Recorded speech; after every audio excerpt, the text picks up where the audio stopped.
C'est désormais écrit noir sur blanc. Il est indispensable pour le conseil scientifique de prolonger le confinement. Une prolongation d'une durée totale de 6 semaines jusqu'au 28 avril, ce que n'exclut pas le gouvernement. Personne n'est capable de vous dire avec précision si le confinement doit être de temps, de telle durée ou de telle durée. Ils ont dit il faut peut-être se préparer à ce que le confinement dure.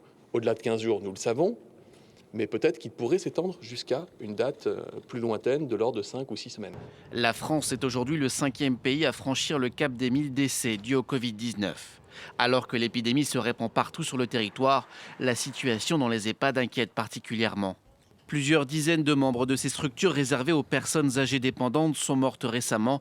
La plupart avaient été testés positifs au Covid-19. Cette EHPAD de Haute-Savoie a été l'un des premiers à être touché par le coronavirus, avec un premier cas détecté début mars. Son directeur lance un appel à durcir encore plus les mesures. Il faut absolument qu'on transforme nos EHPAD aujourd'hui en forteresse contre le virus. Il faut durcir nos mesures barrières. Ça veut dire qu'il faut, de manière très crue, pas très triste, mais il faut confiner nos résidents. Il faut une cohérence. On demande aux Français de se confiner. On demande aux Français de s'isoler. Pourquoi les EHPAD, on sera encore sur des repas collectifs, sur des choses comme ça? C'est d'un autre temps. Il faut arrêter tout ça. Pour l'heure, l'établissement ne connaît pas de pénurie de masques ni de gel, mais une situation difficile avec 15 personnes testées positives au Covid-19 sur 80.